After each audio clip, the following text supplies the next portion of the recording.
Bonjour, meilleurs vœux à tous pour cette nouvelle année. Aujourd'hui dans Ecoport, nous revenons sur les évolutions des marchés du porc en fin d'année. En Europe, tout d'abord, les festivités de fin d'année se sont déroulées de manière plutôt fluide sur le marché du porc et de la viande. La cotation moyenne des porcs en Europe a peu varié et s'élève autour de 2,12 € en décembre.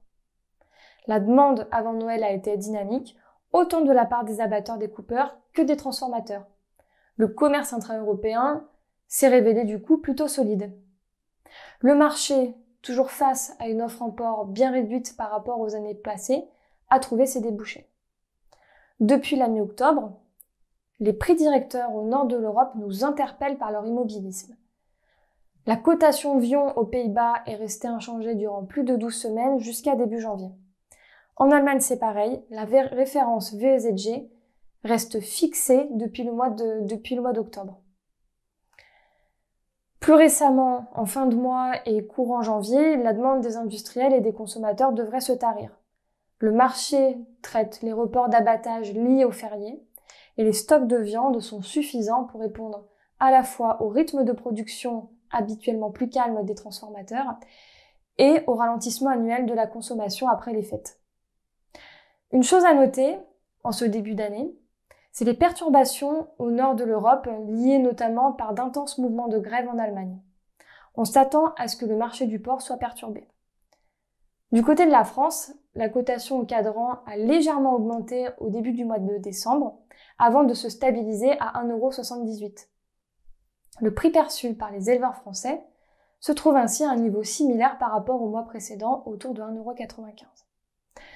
Ce prix en décembre est, comme en 2022, à un niveau supérieur aux références habituelles. L'offre a permis de répondre à la demande des abatteurs assez vive avant les fériés. Dans la zone Uniport, les poids de carcasse sont en légère baisse, un autre signe des achats accrus des abatteurs.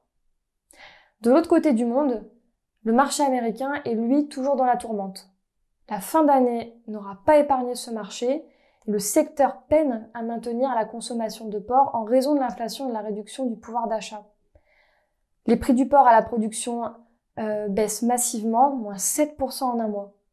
De nombreux éleveurs américains se retrouvent alors sous le seuil de rentabilité et les pertes financières subies depuis de nombreux mois ont déjà eu raison du cheptel truie qui a chuté de 4% entre le recensement réalisé en septembre et celui réalisé en décembre. De grands industriels ont par ailleurs annoncé la fermeture de plusieurs exploitations porcines. Dans ce contexte, le porc brésilien perd un peu en compétitivité sur la scène internationale. Les prix au Brésil se trouvent désormais à un niveau intermédiaire entre les prix américains et européens. Pour le Brésil, la demande reste bonne et stable et assure des perspectives plutôt optimistes pour les éleveurs. Du côté de la Chine, en revanche, le marché est lui aussi perturbé, la demande fait toujours défaut et elle maintient le secteur porcin chinois dans une situation financière très délicate. Les prix du porc sont toujours en baisse, moins 1,5% en un mois, ce qui accentue le risque de déflation dans le pays. Ce contexte économique compliqué pousse les éleveurs chinois à cesser leur activité ou à décapitaliser leur cheptel truie. Et en novembre, le nombre de truies est lui aussi en chute de 5,2% par rapport au mois de novembre 2022. Nous referons ce point de conjoncture le mois prochain et je vous dis à bientôt dans Ecoport.